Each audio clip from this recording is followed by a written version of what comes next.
So these talks, what are these talks? They started off as a series of talks essentially designed to question so many things in contemporary spirituality, to provide both perspectives and to allow people to also experience and to come up with also their own dual perspective on basically any topic, but in particular contemporary spirituality.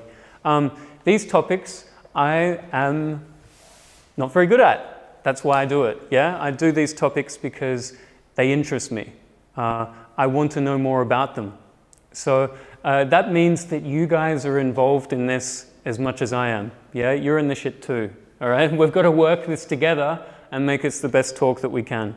All right, it's because I take no responsibility for it. It's us that's making it. So if I'm wrong at any point, you should most certainly tell me. Okay, this talk is a little bit like an open sandwich. Yeah, that means that I've prepared all of the pieces and the slices, but we can all together make the sandwich ourselves. Right? So whenever you feel like something, put your hand up. Whenever you feel uncertainty, whenever you feel skepticism, whenever you notice that I've made some sort of spelling mistake, which I inevitably have, whenever something doesn't make sense, get involved. Yeah? This talk will be only as good as you guys make it. Right? And that's the thing, it will be in flow. I'll be going over here. I have a horrific amount of notes in a mind map that looks like a neural network of understanding goals and their relation to humans. So I might also move in back and forth between that as we interact. So here is our little stick.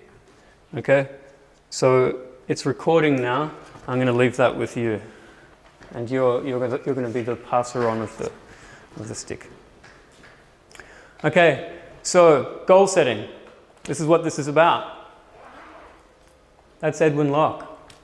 Yeah, Edwin Locke was basically the first guy I saw. I know he's amazing. You don't even know half of it. This guy is either infinitely more fascinating or just plain than you can ever imagine. So this is the first guy that comes up when you search goal setting in Wikipedia. Okay, he's the pioneer, the founder of goal setting theory, and is essentially been working on goal setting, the idea of goal setting, for about 40, 50 years. So here's a few other things about Edwin A. Locke.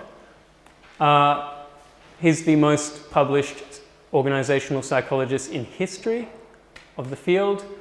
He's a proponent of global capitalism. I think that says it on his website.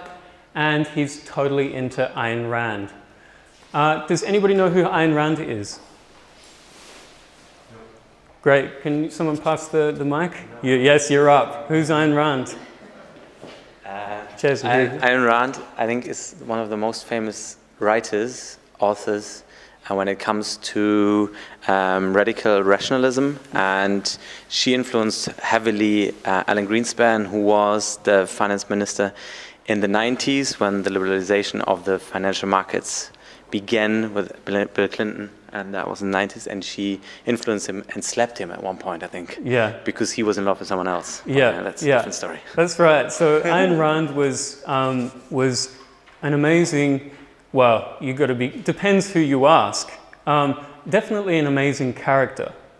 And essentially, this is going to be very hackneyed because, I'm not doing a talk about Ayn Rand, but she grew up in communist Russia. She came over to America. It was the land of dreams, and she wrote several books, basically talking about how awesome capitalism is and how awesome the massive industrialists were.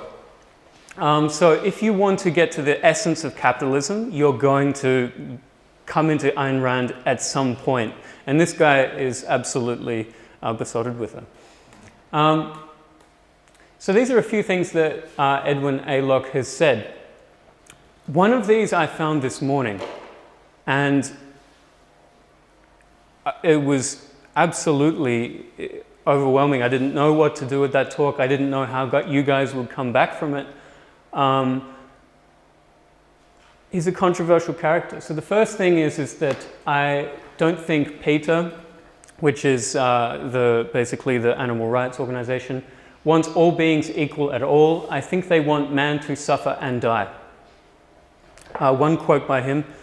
Another, multiculturalism asserts that all cultures are equal and therefore none may criticize another. Intellectuals and politicians are therefore reluctant to declare the obvious superiority of Western culture to Islamic culture. This is the pioneer of goal-setting theory in Capitalism magazine, 2005. He's written some books. The first book is Prime Movers, which is what we'll get into a little bit today. An interesting one is The Selfish Path to Romance, How to Love with Passion and Reason, with the ideas inspired by Ayn Rand. And then a very scientific-based book that probably has some of the greatest depth of any book on goal setting that can possibly be found, or at least I could have found. And it's not very approachable, yeah? But that's what I've gone through to get a lot of the insights into goal setting theory that we're going to go over today. This is going to come up later. It's also very interesting. He wrote all of these books, but he never wrote a popular goal-setting book. And that seems very, very odd to me. And that kind of led me into some deeper suspicions later on in the process. So this is Prime Movers. It's published in 2000. As I was reading this book, I could have swore it was from the 1970s. And you might see why. Okay, so this is him quoting Ayn Rand. There are the men who move the world, they are the prime movers. And so Ayn Rand has that topic, that idea of the prime mover. And then he quotes Aristotle, if then everything that is in motion is moved by something, and the prime mover is moved, but not by anything else, it must be moved by itself. Now, this is a very fascinating one because I don't know if Edwin is referring to something that is a spiritual idea or a reason-based idea or God, but this is the foundation of his Prime Movers book. And as we'll see, it might even be a larger part of what this talk is actually about, something that is ineffable. Prime Movers. So this is, again, a quote by Ayn Rand that Edwin had taken for his Prime Movers book. They, the great victims who had produced all of the wonders of humanity's brief summer, they, the industrialists, the conquerors of matter. This is going to become very important and fascinating later. The conquerors of matter had not discovered the nature of their right.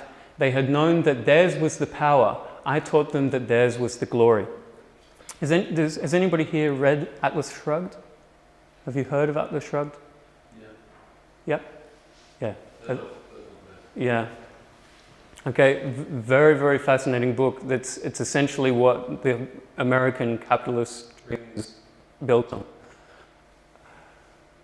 We're going to get a deep insight into that today. So, they, the great victims, these are the industrialists of basically the last 150 years. She's referring to them as the great victims. Conquerors of matter, again, that will come up. Interestingly, the word matter comes from Sanskrit, and matter and mata, which is mother, are very, very similar, and they have the same root. And they can also be used in different philosophical concepts. Conquerors of mother. Prime movers. Here's another humdinger from Edwin Locke. However, the desire for another person's creation is not the most fundamental motive behind the pervasive assault on prime movers. The most basic motive, which is always hidden under plausible-sounding rationalizations, such as those mentioned above, is much worse. It is hatred of the good for being good. It is hatred of the prime movers because they are intelligent, successful, competent, because they are better at what they do than others are. Again, this is Edwin waxing lyrical. So, what does conquerors of matter mean? It means, so just pass that along. So, Should I repeat it? no, that's okay. So what does conquerors of matter mean? It means, I think it means, in that sense, that these are the people who were able to amass and have the most influence over the material world. Yeah, so it's like these people, the industrialists of the last 150 years, they conquered matter. Why? They had more of it than anybody else, or they had influence over matter, as in everything that we see around us, more than other people, which is a fascinating concept. Conquerors of matter.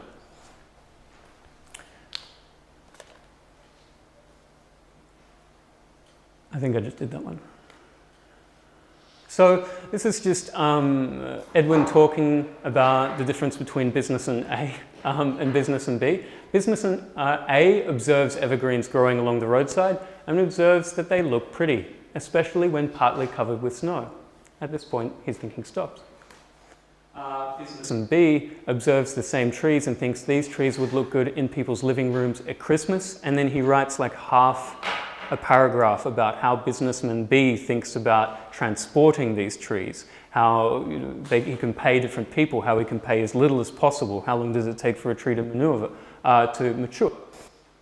So he's showing that these people are just constantly on the lookout for most definitely not where they are.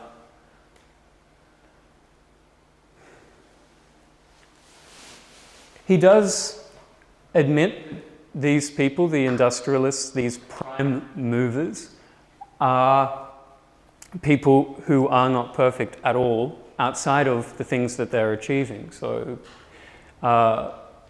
being men of great strength in dealing with the outside world, they are not willing candidates for psychological counseling.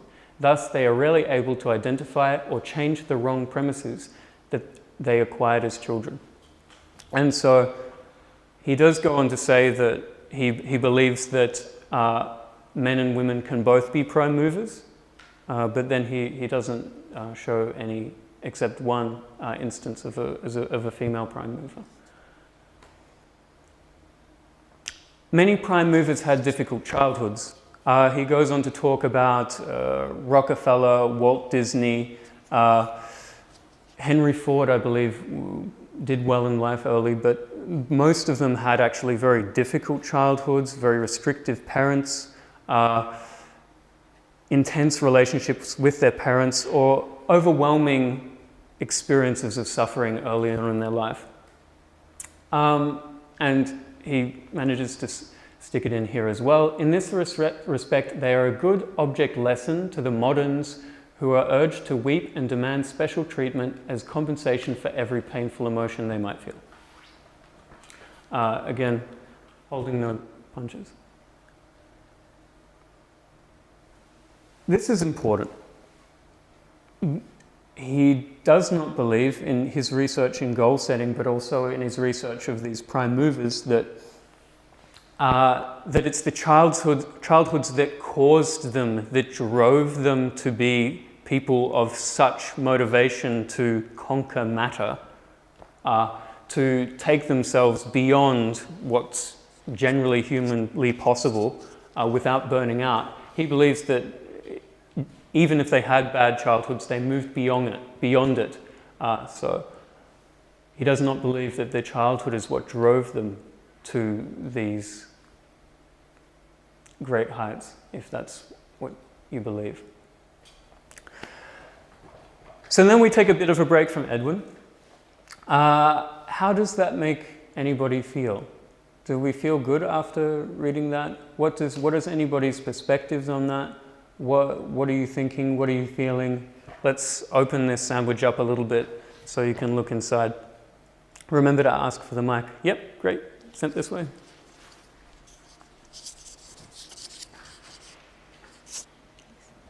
So prime movers means that there's like a superior kind of people who moved something in capitalistic understanding, or? This is the question. It means many different things to many different people. As we'll see later, I believe Ayn Rand came closest to encompassing what that is. I believe it is a fundamental aspect of the human spirit that is driven towards conquering the world through creation. So it's like the mastery of matter, everything in matter. And it's more of an experience of that human drive than it is a set of theories or ideas. Everybody could have this prime mover. Perhaps everybody does have this prime mover, but they're afraid to grasp it. That's very common for Ayn Rand, that people all have this innate human drive to conquer the world, conquer matter, but they reject it. And so she believes, and I believe Edwin also believes, that it's either repressed or some people just have it more than others, more of this essence. So prime mover is not a category of people, but rather like a force that is maybe in every human, what he says. It's a force. It's a force. Okay. It continually is referenced to as a force, both by Edwin and Ayn Rand. And at times they have difficulty with being able to even express what that thing is. It's ineffable. And in a strange same way that there's the transcendent, the Atman, the nothingness, the you beyond everything is also ineffable in spirituality.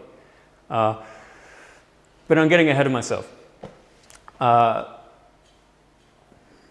Does that feel like it makes sense to this? Yeah, I just try to understand this term that he creates. Yeah. Well, they're taking it from Aristotle, and that quote from Aristotle has had several, many different interpretations, and this is an extra one on top of that, due to the thing that is moved by itself and nothing else moves it.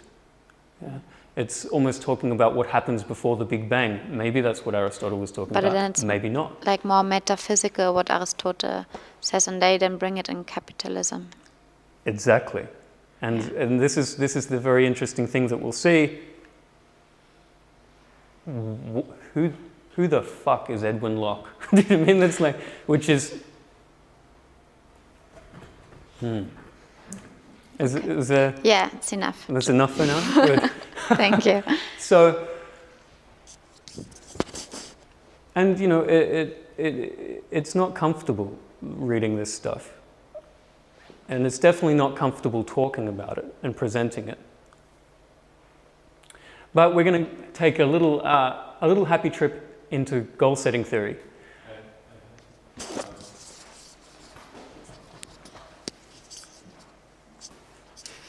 Here it is. Also, I feel that there is some different layers mixed into this. Like there is this force that you're talking about, which for me makes more sense to me right now, with another thing which is called capitalism, and which is maybe more recent, and which is a myth that has been created by men to achieve some goals, I guess, about development. And so, yeah, I feel that it's interesting to understand these layers, and what you talked about right now was kind of a light over this. Yes, it's deeply layered, and Edwin was also drawing references to the what was that, Declaration of Independence. There's some lines in that draw very closely to a resemblance of this prime mover idea.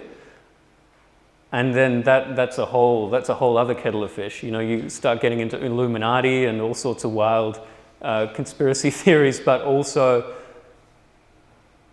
perspectives on people that have shaped matter, shaped reality for the better or for the worse. Edwin believes it's for the better. Many people believe it's for the better. Maybe it's not, maybe it is. I can't say anything for certain in this talk, but that's a fascinating, good point. Yeah, and it's good to pick out those layers. Was there somebody else over there? Yeah. Just send him the mic. Yeah. Thank you. Hello, everybody. The conquerors of matter thing it reminds me of another way of looking at it might be alchemy. Like this idea of alchemists, that they conquer matter, but they also, it's always been a spiritual thing too, so the outside is also the inside. But what capitalism, if its alchemy is missed, is bringing back, turning lead to gold, but the gold should benefit everybody. That's always been the premise of alchemy. Yes. And it sounds like Ayn Rand is talking about that, like the prime movers is about the alchemical process of the soul.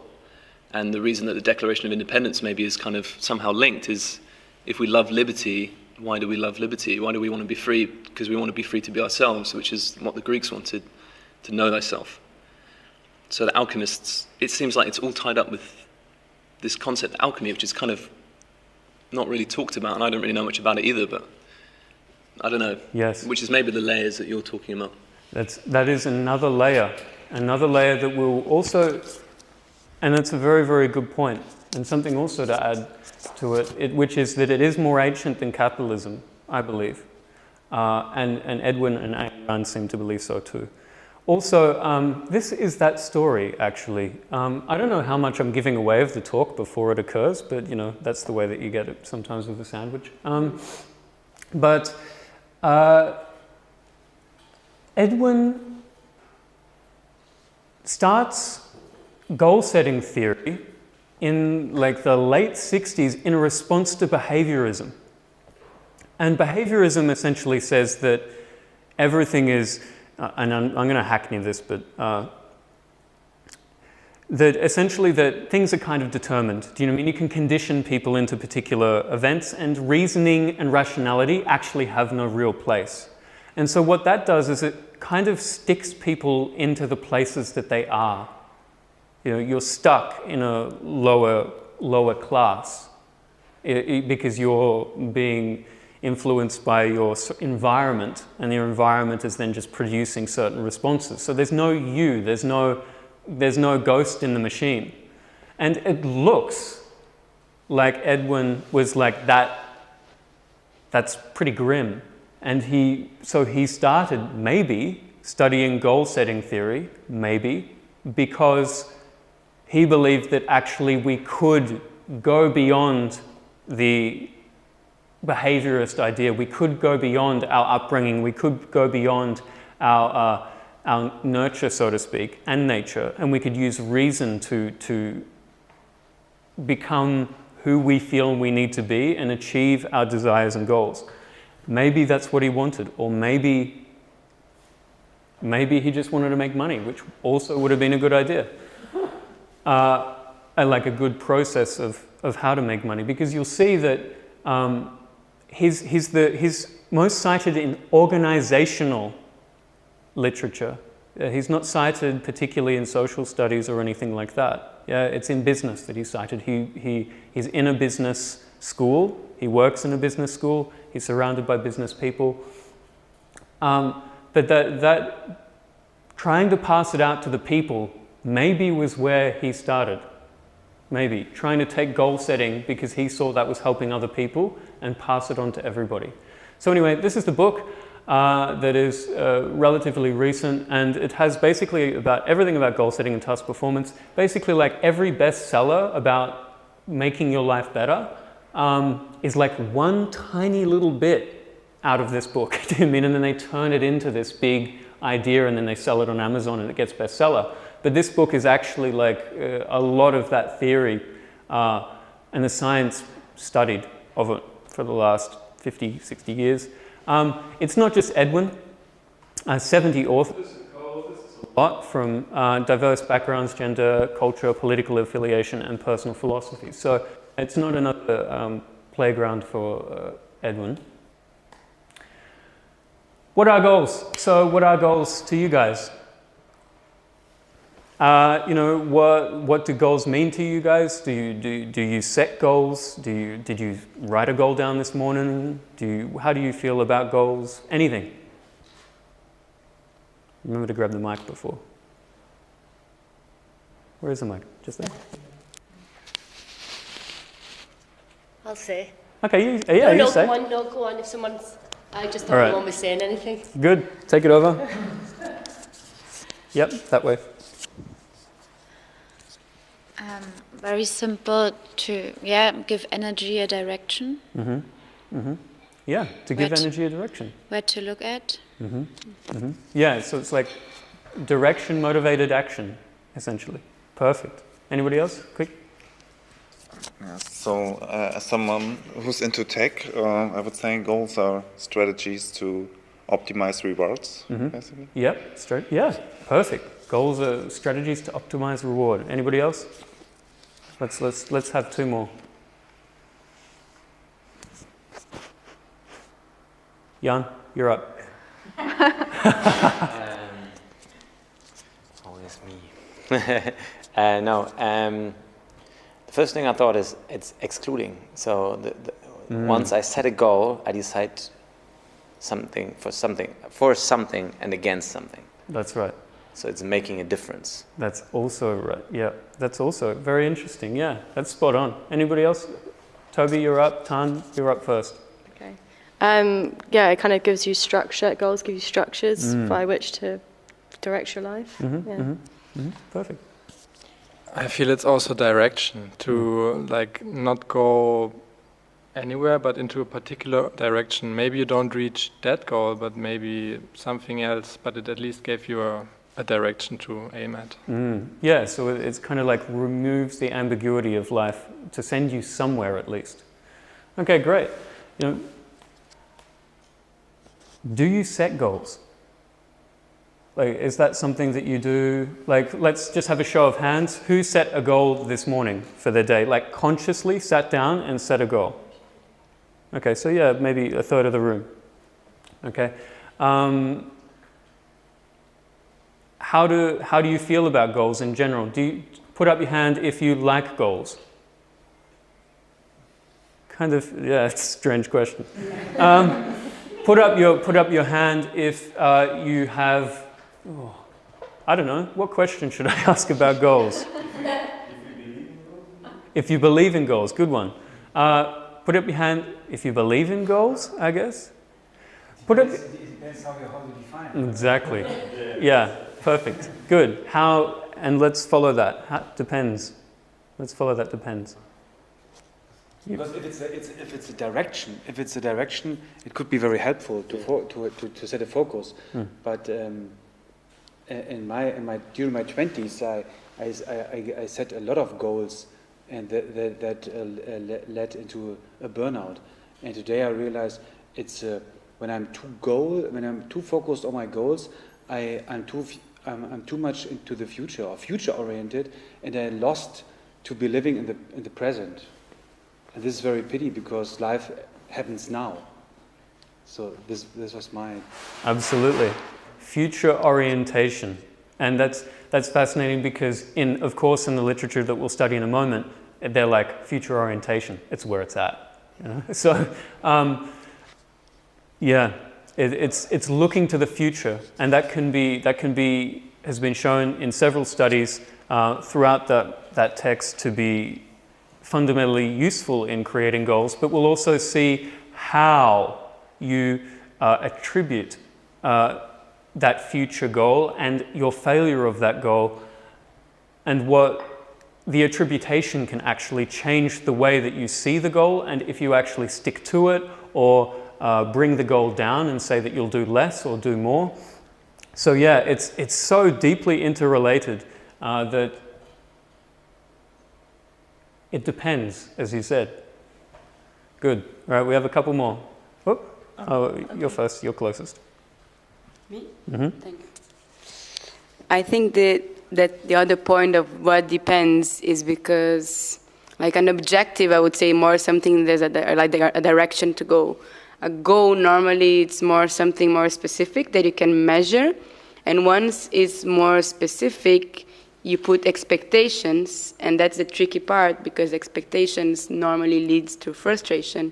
So if you are too sticked on, I want to, let's say, run 10 kilometers and you just run 9, then you get frustrated, and that's like so. And also, some things you can't control, right? So that's the tricky part. That's the interesting part. Yeah, specific is very fascinating that you say that, because that's what we're going to get into very, very shortly.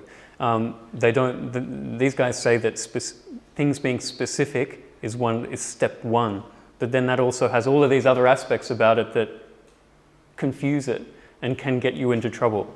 But yeah, specific goals, they say that's where it's at. Yeah. Okay, I want to add that I think you cannot not have goals, because we're talking about very life goals or long-term goals, long-term strategies here, but if you need to pee, your goal is to go to the bathroom. So that's inherent to your body. Somehow your body tells you what to do, and he sets your goals for you, and you get an immediate reward from it because you're relieved. And setting more long-term strategies is a different game, but I think it's the same principle. That is also well intuited, and everybody's made some really fascinating contributions, and that one is also what I found in looking through this. Goals are water, like water. Yeah, everybody, if you've heard this before, stop me, but essentially this story goes that there's two fish, and they're swimming around in a big lake, and they're swimming along, and then this bigger fish comes by and just passes them quietly, and as the big fish passes, says, "Oh, water's nice today, guys," and keeps going, and the other two fish keep swimming, like confused look on their face. And then the other fish turns to his fish buddy next to him and says, "What's water?" Yeah. Okay. What's water? Fish are in water all the time. That it's because it's so close to them, they don't think about it. We don't think about that we're actually inhabiting a gas right now. Okay. Right now we're inhabiting a gas. Also, we're inhabiting a space. Yeah. This space the world is space, and we move through it. But we often don't think about with the space. We think about what defines it. Yeah. So goals are like water. We're always making goals, and even if you don't think you are, you're definitely, most certainly, making some degree of a goal somewhere along the line. And we'll get into that as well. One more. Yeah, I was thinking about motivation as well, like in concern to goal.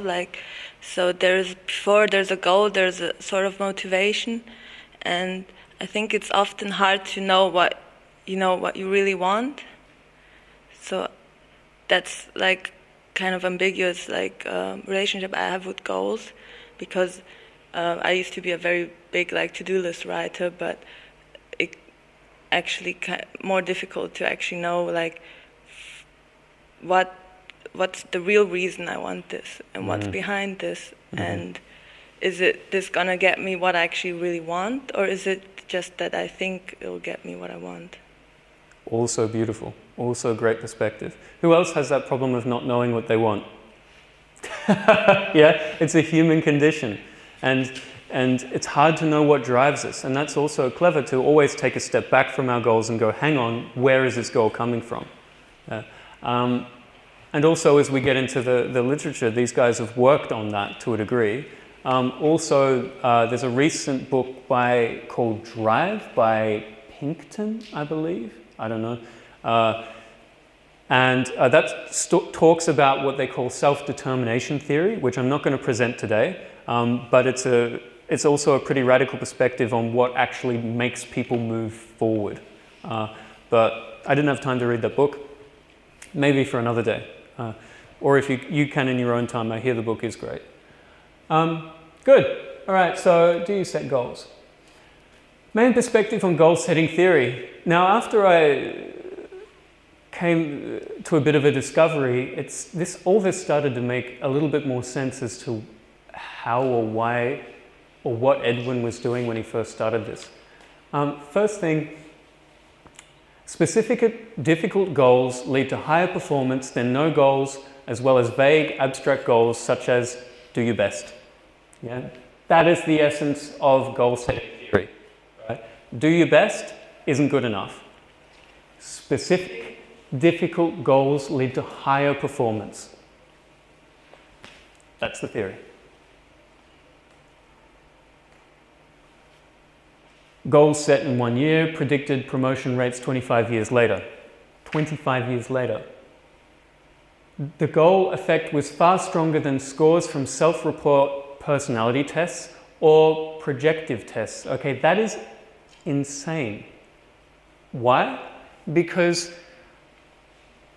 it is a self-report personality test, but personality, they believe, is constant, and personality traits are very difficult to change. Many believe that they might be impossible. That personality has a direct relation to people's promotion and achievement is also well understood. But this is beyond somebody's personality.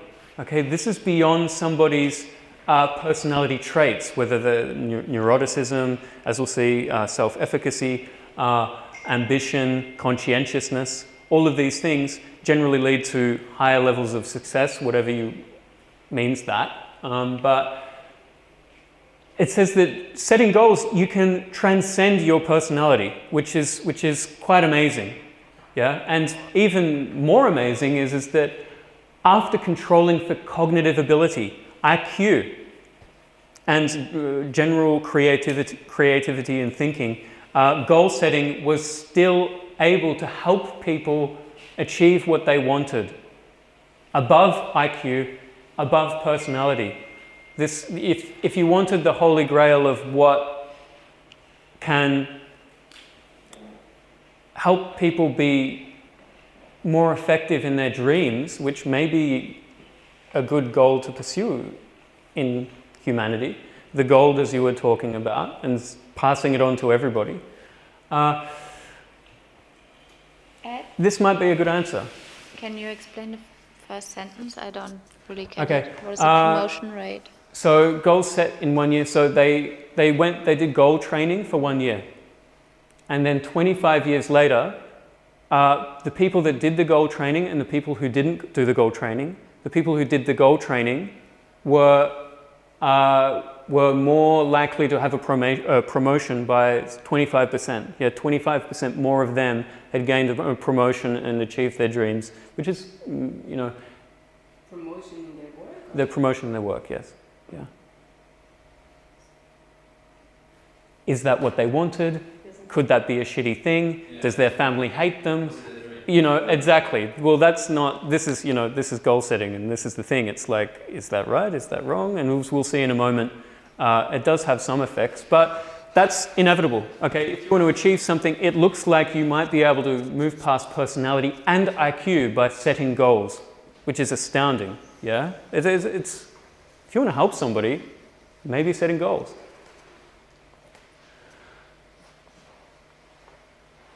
This one's interesting. Nenkov and Gollwitzer found that decision status, i.e. whether or not one has decided to pursue a goal, positively influence commitment. Yet goals are like water. Okay, how many goals, they're like, this sounds self-evident, yeah? That if you're like, oh, I'm doing this thing, then you should get better at it. But how often do we actually say, am I doing this goal? Am I really going to do this? You know, am I really going to go to the gym for 2 weeks? Or do you just kind of find yourself in the gym? Or am I really going to go for a promotion at work? Or do you kind of just stumble into it? Am I really looking for a relationship? Or am I looking for, you know, just a casual dating thing? We stumble into them. And so even just kind of like deciding that you're going to do something shows a positive effect, which is quite fascinating.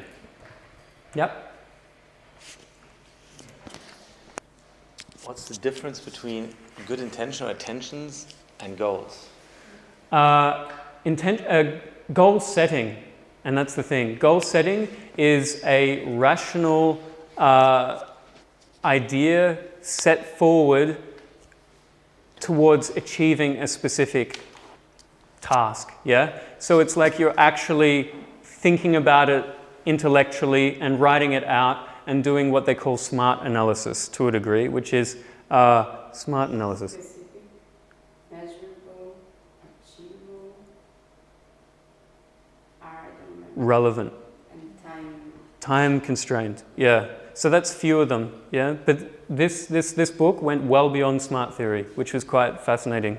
But yeah, all of those things, that's apparently what a well-set goal contains. Yep, so specific, measurable, achievable, relatable, not relatable, relevant, and time-bound. Okay, so specific, it has to be clear what it is. You can't just say, you know, I'm going to have a relationship. It's like, what kind of relationship are you going to have? Okay, measurable, it's like, do you know when you have achieved your goal? Okay, if you say, I want to have a relationship, but you don't know which one, then you've kind of achieved it, but you haven't really. Okay, achievable, it has to be possible. As we'll see, that might not be what the goal-setting theory sometimes recommends. It sometimes says do the impossible. Relevant, okay, it has to be relevant to you. A little bit about what was being said before is about if it's actually something that is good for you and for the world around you, which I like. Most people just put other things on it, but I think relevant would be maybe add a moral aspect to that. And time-bound, you got to have a time-bound, okay? I want to have a relationship, what, when you're 80? Okay, you got to give yourself a little bit of time to work on that, okay? Smart goals are interesting. I've known about smart goals forever. Lots of people have known about smart goals forever. I never set a smart goal, okay? And I wonder why. And Edwin kind of does as well. Dark sides of goals. Virtually any intervention, whether in medicine or the behavioral sciences, is subject to misuse. As we have said elsewhere, the fault lies not in goals, but in our values. So they're kind of like, well, they start talking about, we're going to see in a moment how horrific goals can be. In particular, one type of goal. But it's actually your values that drive you off the edge with goals. You've got to work out your values. You've got to know what you believe in, what you're doing it for. Here's some other pitfalls of goal setting. Risk-taking. Okay, so if somebody is to... Well, that's obvious, yeah? Okay, if you to do a task, a goal of, I want to do a backflip off the back porch by next week, Wednesday. I don't know what relevance that has, but, you know, there's going to be some sort of risk involved with it. And also, maybe you're going to do that before you've learned how to actually do a backflip, yeah? Because you want to achieve it, yeah? As we'll see later, that's real. Neurological effects in failing your goals. Changes your brain to fail your goals. Goals as threat. Who might have a little bit of a hunch about this one? Who sometimes has seen a goal as a threat a little bit? Put your hand up. Put your hand up. Yeah. Okay, so about half the people. Goals can be threats. Threats to our sense of self, threats to our comfort. Stress and anxiety is, of course, going to be there. Ability, skill, and self-efficacy, okay? If you fail at a goal, you might believe that your ability is lower, you might believe that your skill is lower, and your self-efficacy drops, which also is a little bit of gold in the whole of goal setting. Non-goal areas are ignored. Somebody else mentioned that as well. Okay, which is also obviously an issue. So this one, performance goals. For example, salespeople may ship unfinished products to customers in order to reach their sales goals. That is the least of our worries with performance goals, okay? That is the least, all right? Performance goals, let's hit our bottom line at our gas company. What does that mean? It means that we're going to have to make the ship's hull about 2 centimeters thinner. What does that mean? One day it gets hit, and then we have a whole ocean full of oil, yeah? This performance goals can be the devil. Performance goals are terrifying, you know, with computer, I don't know, like with sci-fi and stuff like that. They put a problem to some super smart AI, and it's like, how do we solve the world's problems? How do we solve the world's wars? And the AI is super smart. And so the AI says, well, we just eradicate all humans. There won't be a war ever again. Yeah? Performance goals, man. Careful, yeah? A lot of danger in the world was because of that, yeah? A lot of problems. Okay, what's another one? Did that one? Okay, types of goals. So luckily there is more than one type of goal. Did you guys know that? Process goals are learning skills. They're learning goals. These goals are where it's at. Carol Dweck calls it a growth mindset. She took this one thing, created a book and an empire out of it. Okay, learning goals are really something that you should be engaging in your life, and they can save some of the aspect of the evil of a performance goal. Performance goals are reaching a specific standard, so we need to make sure that we can ship tankers for $10,000 less. Outcome goals, result after the goal is reached. These are interesting. Often we don't think about actually what we can make the goal specific and measurable, but we can actually not be thinking about what actually happens after the goal is achieved. And this can be bad because you can say your outcome is that you want to, once again, stop wars, and then the computer says, okay, how do we stop wars? Instead of setting a specific goal, saying, performance goal, stop wars, killing as little people as possible, please. Outcome goals can be after the goal is reached. Stretch goals. Stretch goals. Who's heard of stretch goals before? This is like 2000s, 90s stuff. This is what the whole business world was basically running around screaming about in the 2000s, 90s.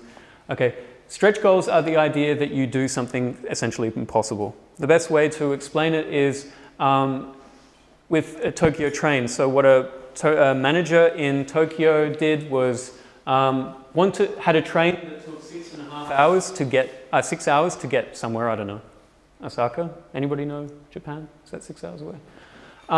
6 hours, and then he said to his engineers, "I want you to do it in half the time." And they're like, "Well, it can only go so fast. Like there's tracks and there's all sorts of you can't do that." They did. They managed to cut the time in half, 3.5 hours, and that's how the bullet train was invented. So stretch goals are believing in the impossible, really setting your goals massively high. This one's a very interesting one. Orange in the hands example. This is an example of a stretch goal. Okay, so I'll do this quickly now. Jan, can you pass me the pomegranate because we're all fancy in Berlin and we don't need no oranges.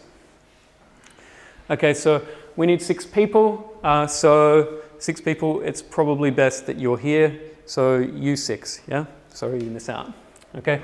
So what I need you guys to do is I need you to have this pomegranate start with one person, be passed to everybody, and then return to the person who first had it. Okay? So try that now. I'm not sure. Okay, so everybody has to touch it, and then it has to come back to you. Everybody has to touch the pomegranate in turn, and then it has to return back to you. And then we have to see how long you can do it in, okay? Can you just throw it back from this end after you finish? Sorry. Every second. Every second. So what you would do is that, I'll show you. So look, let's get it back to me, okay? So I have it, then 6 other people need to touch it, and it needs to end up back in my hands. You want to do this as fast as possible. As fast as possible, okay? How fast do you think you can do that? I'm sure. Try it. Okay, how many is that? How many seconds is that? Maybe 5 seconds? Yeah? Probably do it smart. Like, Okay. come here, guys. Come closer. So, But it has to be consecutive and it has to land back in your hands. yeah, okay, but we So- can do this still, right? Just get closer together. But it's still in your hands. Yeah, but I'm gonna drop it now. And Okay. drop it over fast. And Okay, so that's pretty good. All right, that's 3 seconds. So they say with stretch goals, to change perspectives, you can do it in half a second. Okay, and they generally make people work it out, and engineers and stuff like that, but we don't have the time for that. So basically, what the engineers did is that everybody put your hands underneath mine, and then you drop it, and then it falls through everybody's hands, and then it lands in my hands in the end. That's half a second. Now, the first thing to do is to pass it around, and then the second thing to do is to kind of pass it quicker, yeah? But with a stretch goal, maybe you would stop at like 2 seconds. You're like, whoa, we passed it really fast there, guys. Maybe we all rolled it or something. But with a stretch goal, half a second, you become more creative, okay? So that's what stretch goals are. That's why they're apparently good. Stretch goals, Locke was like, man, 250% higher than those with easiest goals. Stretch, and this is what companies said after trying to do this, that often the impossible stuff that they happened, like consistently actually. What's our time? 4 to 8. Okay, so we got another half hour, that's good. So you can make the impossible a reality, just like every motivational Instagram post ever. Okay, so stretch goals, do they have a dark side? Yes, okay.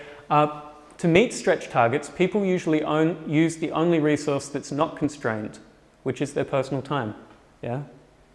So, some tasks are going to be billions of dollars if they're impossible, but they say you can't do it with billions of dollars, you have to do it with $1 million. And then people are like, well, the only way I can do this is use something that I always have, and that's my time. So which means that people are using up lots of their time. They also said that they were actually just turned out to be no effect or were counterproductive in businesses in the 90s and 2000s. Stretch goals produced adverse psychological effects in people's brains, resulting in a variety of negative psychological consequences. Inadequacy, loss of self-esteem. So yeah, managers were just like, hey guys, we need to increase sales by 1,000%. And everybody's like, oh my God. And the manager's like, and you lose your job if you don't. That stretch goal's done badly, but not healthy. This one. It's so intense the way that it was written in the book as well. However, in organizations that employ them on an ongoing basis, employees might be required to make fundamental choices between their work and home lives. Yeah? Fundamental choices between work and home life. So that's what a stretch goal will do to you. I found this image. It reminds me of a strange dystopia where like business goal setting practices have taken over the entire world. Like, use your stretch goals to help it. Oh, it just hurts me to kind of look at that. Yeah. Self-efficacy. Self-efficacy, fantastically interesting topic. This is very little to do with Edwin. It is by a guy called Bandura, who did some very interesting studies in social cognitive theory. Maybe. So self-efficacy is not self-esteem. It's not ability. Several studies have proposed that, you'll find out what it is in a moment. Several studies have proposed that efficacy is a better predictor of success or of skills or past accomplishments. Okay, you've been working in a burger place for 5 years, and you have low self-efficacy. Somebody comes in, they have high self-efficacy, they can outperform you in a task without having to study there for 5 years. Okay, skills don't even beat people at performing tasks in self-efficacy. Okay, it's very fascinating. Heighten your self-efficacy if it's possible, and you can achieve what you want. It's cited more than any psychological concept. Okay, so aside from goals, that was in the book more than anything else. Yep. Can you define self-efficacy? I will. I'm building up to it. I'm pretending that I meant to do that, but actually it's just a mistake. I did the things back to front. Self-efficacy is an individual's belief in his or her innate ability to achieve goals. Okay, so it's not self-esteem. You don't have to have high self-esteem. You just have to believe that whenever you face a goal, you can accomplish it. So yeah. It's not productivity. It's not productivity. No, because it is a prospective confidence in being able to achieve whatever you are faced with. Yeah? So it's not about being productive or industrious or any of these other traits.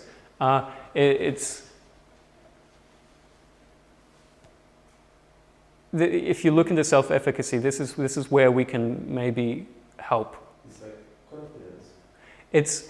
It's kind of like confidence, yes, but it's like confidence. I can be confident and still be shit at achieving goals, or my confidence of achieving goals can be low. Do you mean? So I can think that I'm handsome, wonderful, great, good at telling stories and all of this, but I can believe all of these wonderful things about myself, but I can believe actually that I can't achieve that goal. I can't achieve that task.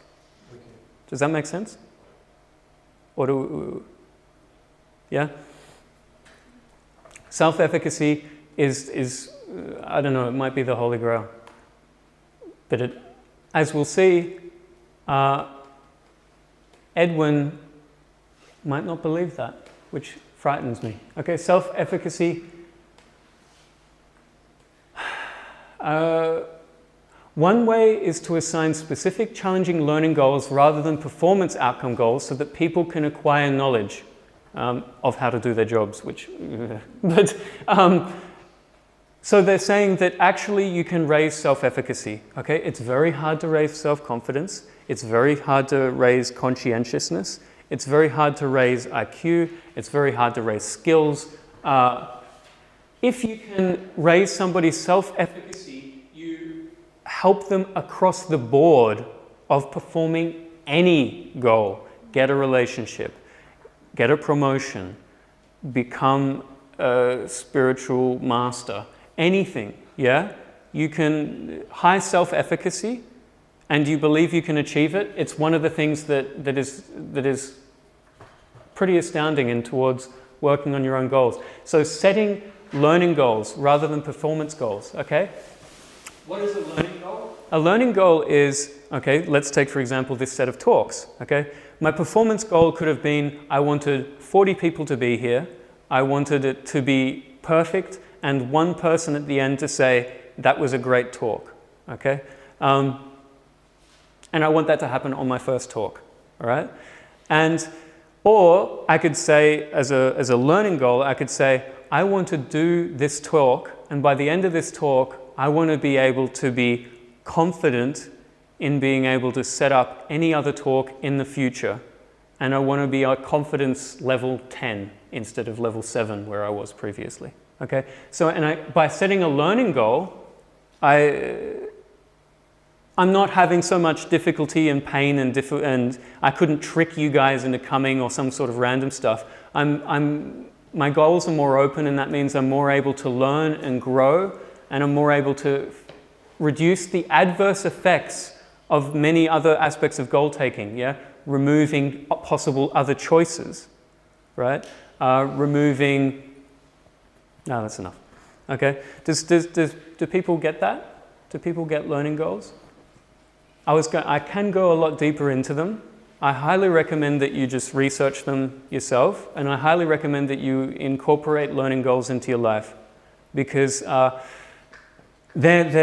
a lot less damaging than performance goals to your sense of self, and they're a lot more freer, and they can lead to a lot more layers of understanding and change. This is a very funny thing, and I'm just going to throw this one out there, that we often might set outcome or performance goals about what we want to do in our life. It would be fascinating if we set learning goals. So it's like, I'm going to go work at this studio, instead of sitting there and going at home, oh my God, what am I going to do with my life? What am I going to do? It's like, okay, well, let's set a learning goal. I'm going to learn what I'm going to do by this time in this way. And the first thing I'm going to do is go work in some random studio. That didn't work? Well, then that's one less thing that then I've learned that that's not the right thing to do. Yeah? It removes the performance and it frees the goal up a little bit. Again, I'm not the best at this. I've studied this for 2.5 weeks. Okay? So somebody else could be far better at it than me. But it seems like that's good. I left this generic picture here that was in Keynote because I just lacked it. Further aspects of goals, emotions. Okay, emotions can positively influence your success towards a goal. They can also negatively influence them. Okay, they believe that people actually sometimes make up emotions or produce emotions in order to stick to goals, which you might have done in your life. You're like, oh, I'm going to make myself feel really crappy this time I go drinking so I don't do it again. Do you mean? Or I'm going to get really angry at myself for missing out on this train because, whatever. Emotions can actually help in goals, but they can also destroy them. Adjustment. Goals fail on this point. Notice that you don't ever really quit your goals outright. You just keep adjusting them down until one day they are just not there anymore. Okay, work with adjustment. You're starting to master goals. Attribution, inside or outside. So I was going to do a whole presentation on each one of these things, but I knew that we wouldn't have time, so I'm just off the top of the head. So you attribute your success to either inside, oh, I succeeded in that because I'm very good at doing things and I'm very clever and I'm very smart, or you attribute it outside, okay? That person was there at the right time, I had the right skills taught to me by this person at this particular moment. So how you attribute your goals will change how you relate to your goals. If you attribute your failure to internal reasons, I'm an idiot, I'm shit, I'm crappy, you'll consistently adjust your goals lower. Bad thing. If you attribute your success to outside goals, oh, I was just in the right time at the right place, I'm never really, or I was just somehow randomly lucky. You also adjust your goals lower. Okay, so you actually have to watch where you adjust your goals. Do people feel that they do this? Yeah, everybody would do this. Okay, you're either attributing it outside or inside. And there's actually intelligent ways to attribute goals in order to be more successful in them, or at least to not make them so damaging. Stable or unstable. Okay, so this is also very, very fascinating. All of this stuff is super fascinating, man, because it's I don't know why it isn't common knowledge. Maybe Edwin does. Okay, stable or unstable. If you attribute the reason why you failed as consistent, I believe that's it. Yeah. Stable or unstable, it means that it's not going to change. Okay, it's like I'm an ugly poo head and nobody's ever going to date me, and so I'm never going to get a relationship. And that's obviously going to keep adjusting your goals downwards. If it's unstable, then you can say, well, you know what, I can get a haircut and get some clothes or whatever and all that stuff, and you can have higher goals and you can adjust your goals upwards. Right? Very, very fascinating. People who consistently attribute their failure to inside reasons, for stable reasons, I'm an idiot, and It's uncontrollable. I'll always be an idiot. Obviously, always adjust their goals downwards. Yeah, and I don't know if that's helpful. I don't think that's helpful. Yeah, but people who adjust say that the reason why I did this is great, and the reason why I failed at that other thing was crappy, but I can change it. It will change over time, and in fact, I can do that myself. And these are the people who are going to adjust their goals upwards.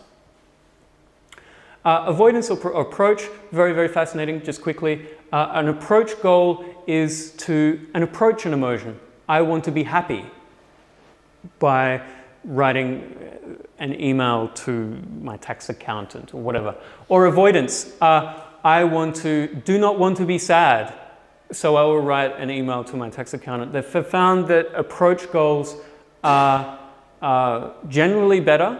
They've found the difference between collectivist cultures, so Eastern, I wouldn't even begin to say that, but kind of whatever that means, Eastern cultures, collectivist cultures, like more avoidance goals, so they tend to avoid particular emotions, shame, discomfort, people looking down on them, and more individual cultures like approach goals better. They like to work towards positive things.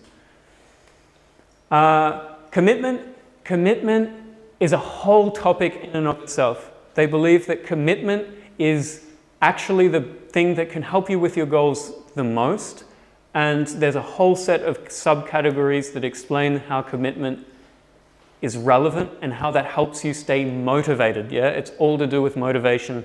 Highly interesting. If you want to talk about it with me later, then we can work that out. Work on your commitment to goals, and you'll see a massive result. Feedback is important. They found that without feedback, there is no performance growth. Okay, if you have a goal and you don't get feedback, you don't succeed. Essentially, there's no performance growth relevant to people that do set feedback. Okay, so it's massive. You need to have feedback, and you need to have it a lot. Okay, you need to know what you're actually achieving, constantly, consistently, always. That's why measurable is a part of SMART goals. Looking to the future, and they talk about looking to the future as being a good thing. They particularly talked about looking to the future in a way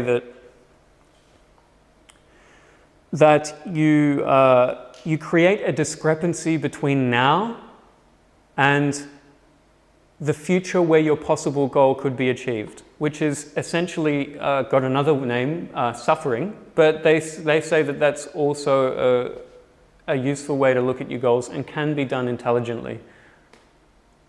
Locus of control, incredibly fascinating. Together with self-efficacy and locus of control, work on these two parts within yourself, and you will find yourself more able to achieve all goals. What is locus of control? Locus of control is whether you attribute changeability of things to yourself. Yeah? That you believe that you can change your beliefs and your perspectives, and you can change your environment.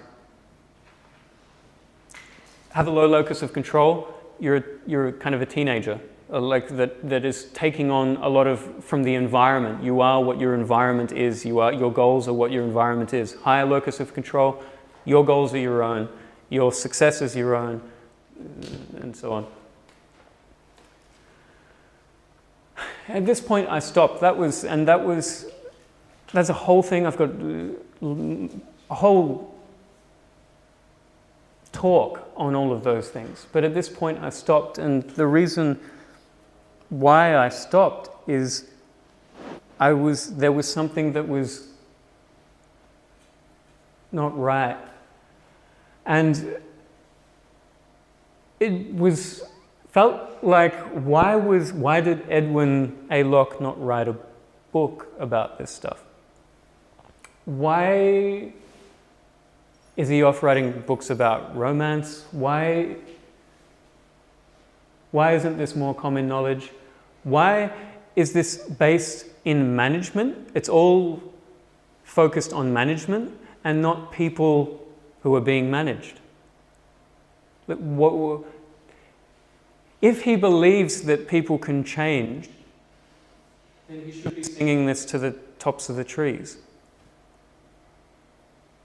Either he's an evil capitalist, or he found something. And I cannot say which one it is. If everybody had gold, it loses its value.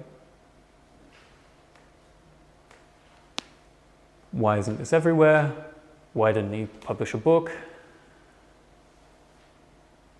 Does the founder of goal-setting theory really believe it can help everybody achieve whatever they put their mind to? There's the spelling mistake. Does he believe that you can actually achieve your dreams and achieve your goals beyond your personality and your cognitive abilities? I don't think he does. And that disturbs me a little bit. I hope he's wrong.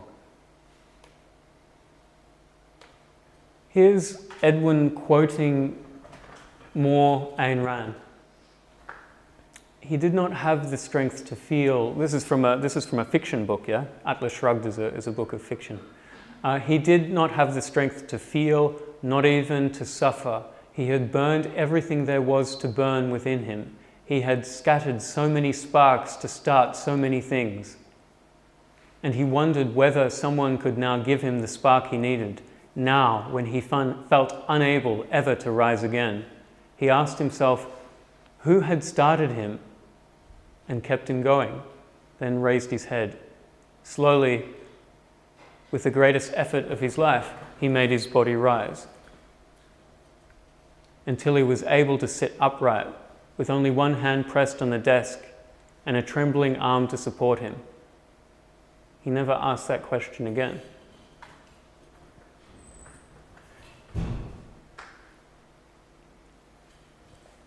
What does that mean?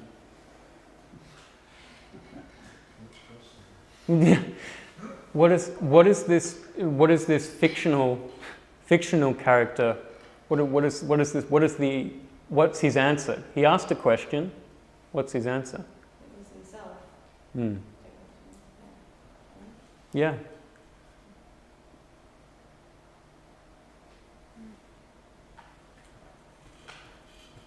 But can you feel that there's a transcendental aspect to that a little bit? It's not like it's just like, oh, I did it on my own. It was like, it's that person is connecting to something.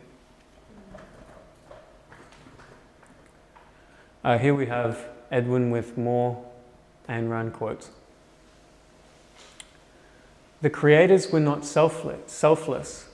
It is the whole secret of their power that it was self-sufficient, self-motivated, self-generated, a first cause, a fount of energy, a life force, a prime mover. That's what Ayn Rand wrote.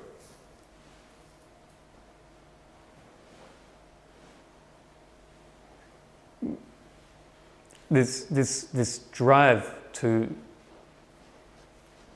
conquer matter, like an amalgamation of the human spirit of just wanting to conquer, but more than that.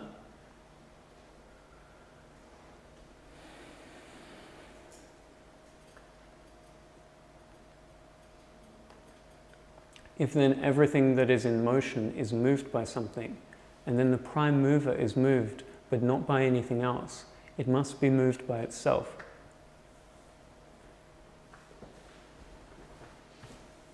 I literally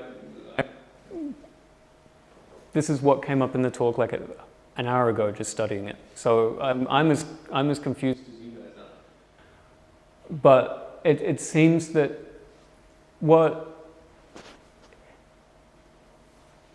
Edwin doesn't say that all of the things, self-efficacy, locus of control, all of these things about people working towards achieving their goals. The CSE, which is the core self-evaluation examination, which shows greater levels of success and achievement. He's not shouting that to the world. What he's shouting to the world is this. that there's some energy that these prime movers, these people, he draws a reference to Steve Jobs and the Wozniak. What's that guy's name? The guy that he did it together with? Huh? Oh, wow. He said that Steve Jobs never got burnt out. And he references Steve Jobs as being a prime mover. He did burn out. But Steve Wozniak did. And this is a very Ayn Randian approach where these industrialists, these prime movers, these people that reach the peak of their achievements are somehow deities. And what this is saying is that they're connecting with some sort of force. Maybe. Does this sound insane? This is kind of a contradiction because it's kind of saying, oh, everyone has this force within them, and everyone can harness it if they have enough self-efficacy, etc. But in a capitalist system, not everyone can succeed. It doesn't work. The whole system is based on people not succeeding. Of course. Yeah. And so the people that succeed the most are the most valuable, and so it's like, so this is the thing. This is my question, which is whether or not Edwin Locke was like, well, I believe in capitalism. We can't give this to everybody, so then I won't.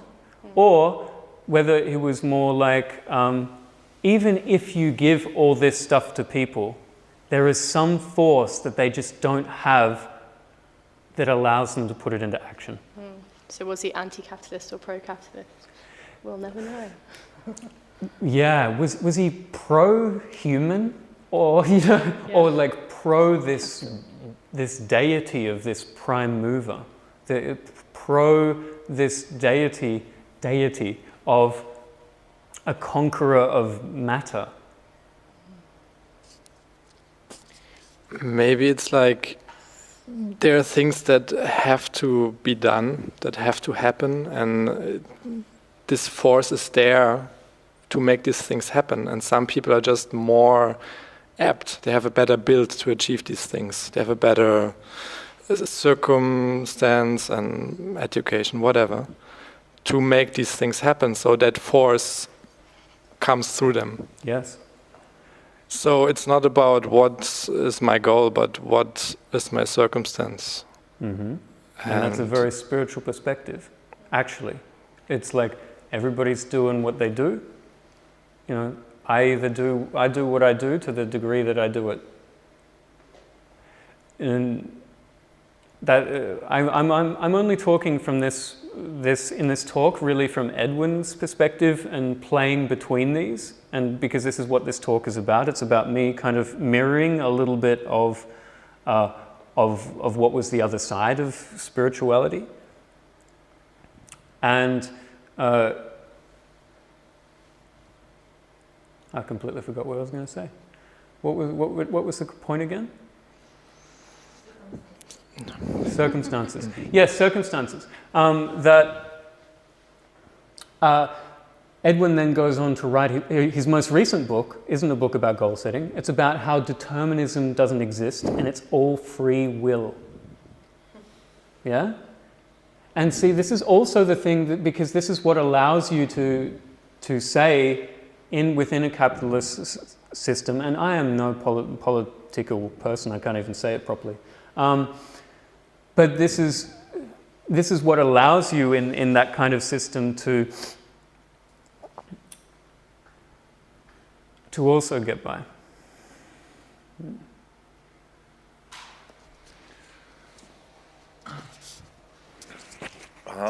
That's it. It's what allows you to say, that's the reason why they're poor. That's the reason why they're not good enough, not due to determinism, but due to a lack of will. Yeah? It's a lack of will. It's a lack of drive. They could do it if they really wanted to. They could raise themselves out of the muck like these prime movers did, no matter their circumstances.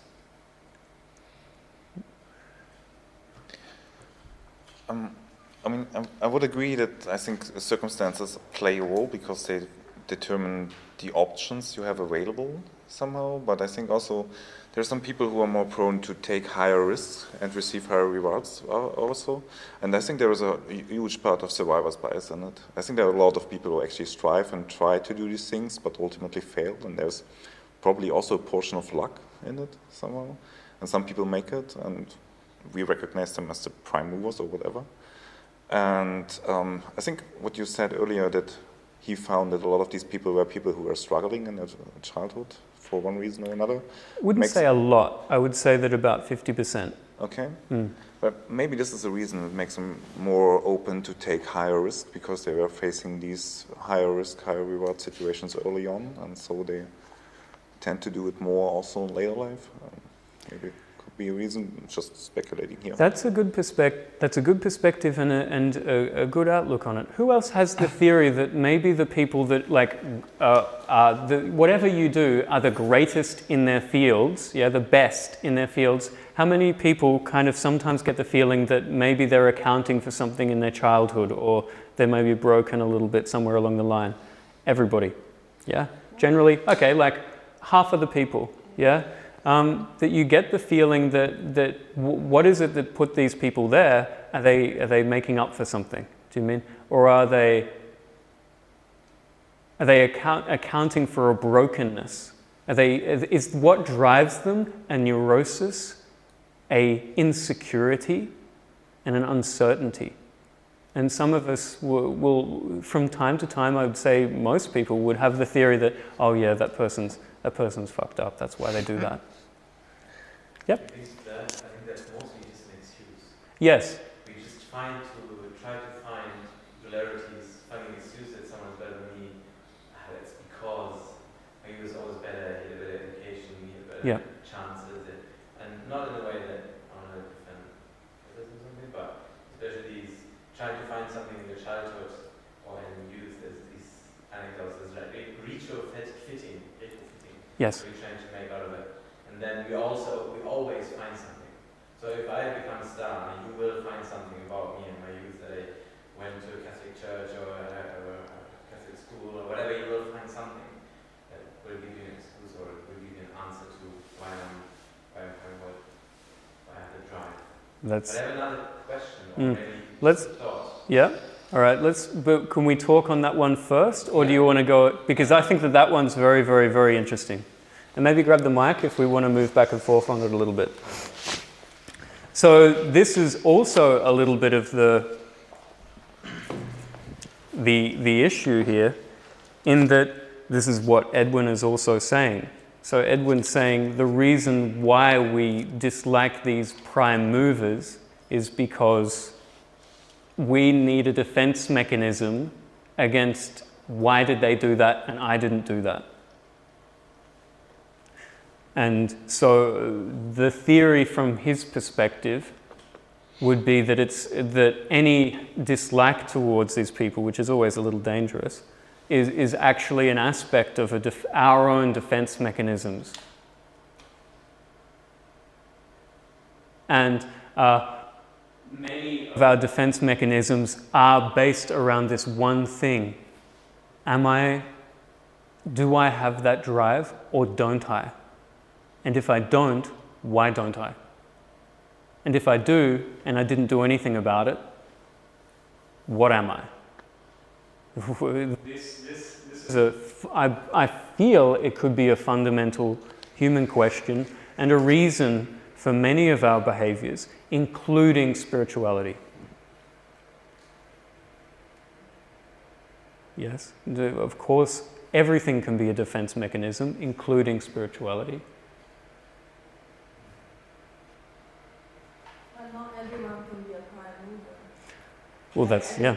What would the world look like with, you can't imagine that, with all prime movers, because everyone will be shaping matter after their own ideas, and then there will be nothing, because for creation also people were forced to, set it in motion. Yes, what would, and before you talk, grab the mic, because these are very, very, very interesting interesting things. So yeah, what if everybody was a prime mover? Very fascinating, very, very scary. Again, I'm just throwing things out here. I could believe that I'm wrong in a week. I could believe I'm false in a day. Then you start to say, well, then everybody goes in a caste. Yeah? And then we have like the Indian caste system, you know, which is that you have the people that are in one caste and they're not the prime movers, and then there's layers of prime movership within the environment. And so yes, that's exactly the point. You can't have everybody doing that, because then the whole world would explode, essentially. But at the same time, what do you do when not everybody can be that? Then you put people into castes, and that's terrifying as well. And also, the things around this idea of the prime mover, which is such a vague concept, we're talking about something very, very weird right now. But the things around that are measurable in goal setting, so the CSE, which are the things that help people achieve and blah, blah, blah. IQ, efficacy. Efficacy is more heritable than IQ, which is a study that I saw just a few days ago. You get your thinking of being able to achieve a particular prospective goal in the future. They did it with zygotic and monozygotic twins in a Norwegian study, and it was a big, well-done study. They found that it had a heritability of 75%. That blew my mind. And that scares me a little bit as well, because then maybe self-efficacy isn't something that we can use. And that was a study looking at people that had grown up raised by their parents and hadn't, and it was the same. Yeah, exactly. Yeah, it's like, you know, these are one of the best. You know, you can't get better than a twin study. You know, Yeah, sure. And especially one with a sample size of over 600. The 25% was their upbringing. Yeah, so the parental environment, which is also quite fascinating. That's quite good. You could work on that, I assume. But still, heritability of 75%. IQ has a heritability of about 50%. Very, very vague. You've got to be very careful with talking about IQ. It's all over the place. I don't even know what the hell I'm talking about. Don't listen to me. But there is heritability of these traits that create the CSE and allow, through the idea of the goal setting theory people, more ability to achieve goals. So, anyway. Jan, right after. Okay, go in. So we're constantly talking about prime movers and conquerors of matter, and I think that is a very an idea that is based on enlightenment, and the idea of a very modernistic, postmodernistic world where we believe in science and physics and numbers and in goals, and that is because of Enlightenment told us you find the answers in the outside world. Just get a good education, get a good job, find a wife, start a family, and then you're happy. So make these equations. And now we learn at least a little bit that is not it, or there's more to it. There's an internal world, and there are other things connected to it. And so maybe the question will be, what else can we call that in a new modern, post-meta-modern, trans-modern society, call it. So it would be more or less like conquerors of your own emotions or something. So like to be very much inherited or connected with your internal, outer world. I don't know where that leads me, but this is very much in this old paradigm. And what would this concept look like in a new paradigm? It's just I don't know. Beautiful. Beautifully spotted. It's Enlightenment ideals. Yeah, so Enlightenment as in the Enlightenment that occurred within in Europe. Was it? I'm horrific. It was after the Renaissance, I believe. Yeah. So yeah, exactly. These are Enlightenment ideals. What would it look like in a meta-modern perspective? From my perspective, I believe that we should be able to switch. Yeah, one moment prime mover, conqueror of matter, one moment beyond matter, yeah? One moment enjoying the present moment, enjoying existence as it is, an appreciator of matter. But just appreciator of matter, and everybody, then there is no prime movers. Do we need prime movers? Do you need to achieve things? Do you need to set goals in order to achieve the things that you want? Do you have a responsibility to be the best at whatever you do? All of these things are very fascinating questions. And so I think, yeah, that's exactly right. In a meta-modern paradigm, maybe it would be the possibility to understand what this prime mover thing is, whatever the hell it is, and be able to have some access to it, but not so much that you become a beherrscher of matter, what would the words be? A beherrscher. In English? Yeah. Emperor, conqueror? Emperor, like an emperor, or a tyrant of matter. Yeah, a tyrant of matter. Did you have another question? Another question, but then... Oh, pass the thing to him if he's not even... Gee willy. Said, maybe it's that the world is more and more complex in a way that we learn how to step out of this role of being a prime mover or not, or being in our roles, and seeing it or reflecting it from a different perspective. And maybe that's it, because I don't think that the industrialist knew that he was a prime mover, and he was never in charge of that role. He was never acting from a distance. He was always acting in this rat race, from staying in that role. Yes. And now I think we can at least try to figure out a way of reflecting on that role, or reflecting on what does it mean to be someone with influence, or maybe we can even give that role away and switch between, we have that job and people can jump in and out, and being these movers in times for certain amounts of time, or I don't know. That's exciting. I think that's a very exciting. That's a great point. I don't understand why a prime mover has to be an individual, and why. And just, I guess, expanding on that, when I think about any prime movers, I don't think about it as an individual person. I think about it as a series of events and experience that's connected many people over a period of time. So I think it's almost this really ego-driven idea of like someone being a prime mover, and I can't remember what I was going to say. That's great. But I think just like personally, or when you're looking at other, but it goes back to what you said about like goals being, like when we attribute like a part of the success to other people. I feel like quite often that's not done enough. Like there's not enough attribution, whatever it is, to like attribution to the people around. And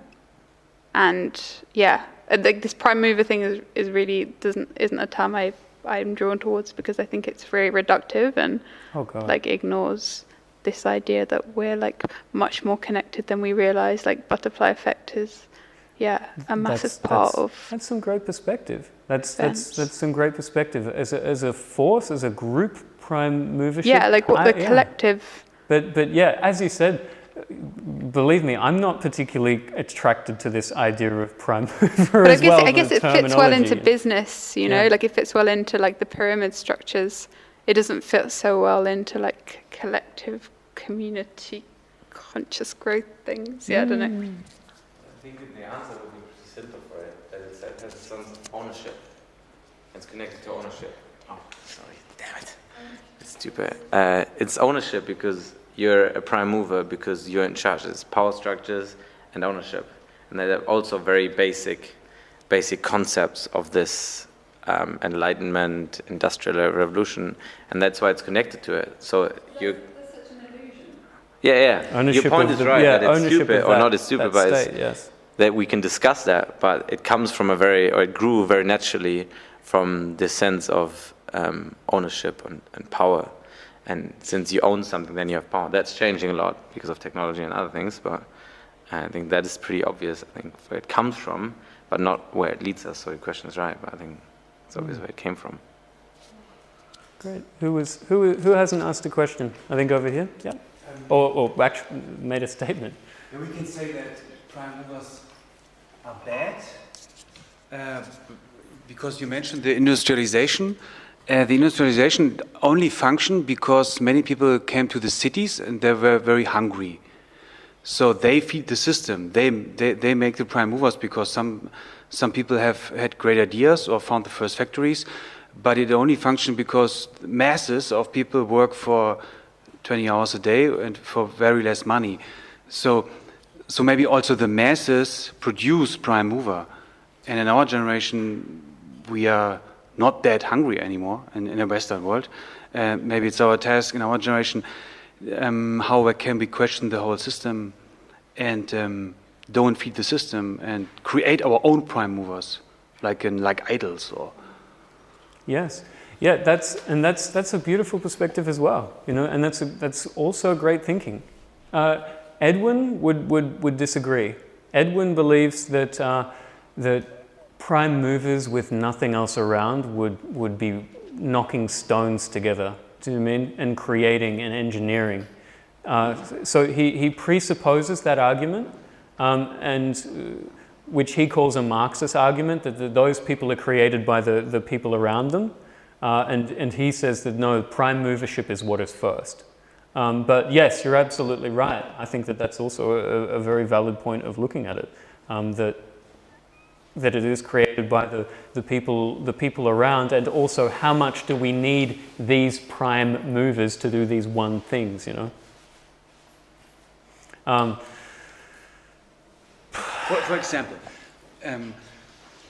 For example, I told you before, I was a pastor for 12 years. And after 10 years, I realized I am their guru.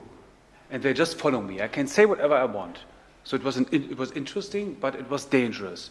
And then I tried to challenge the group of 150 people, be your own guru. And I would say 85% don't want it. It's easier for us if we follow you. And so then I began to question how can we educate the masses to don't create their own prime movers, but take ownership of their own life or whatever. Yeah, exactly. To gain access to that thing as well. Yes, and and that's a beautiful thing as well. That is also another perspective in this. We're here just to create as many perspectives. At least that's what my talk is about. It's about just like asking questions. I don't know where I stand on this really. I just kind of go through it and just read the most weird, stuff that I find the most uncomfortable, because that's just what I need to do. So yeah, it's perspectives. And that's a very good perspective. And maybe it's a starting point for many of them, and they have to fail in order to find another way. That's right. So because we all start with that in the Western world. Yes. Don't be afraid. If you do need to go, just look at this last thing. Okay, and then so that's the end of the talk, so to speak. The discussion can happen now. The part two would I didn't get to actually offer a spiritual perspective on goal setting, if you didn't notice, really. So I offered the spiritual perspective from Edwin Locke and Ayn Rand's perspective, which is making money is a spiritual process, which is quote directly out of the book. So this is their spirituality, so to speak, which is kind of fascinating. But yeah, next time I'll preside goal setting with more of a spiritual perspective. So now that's the end of the talk. It is everybody seems to be enjoying it though. So as much as you want, we can sit here and discuss and play around. But otherwise, we're done. So thank you guys for coming along. Thank you very much. Thank you guys.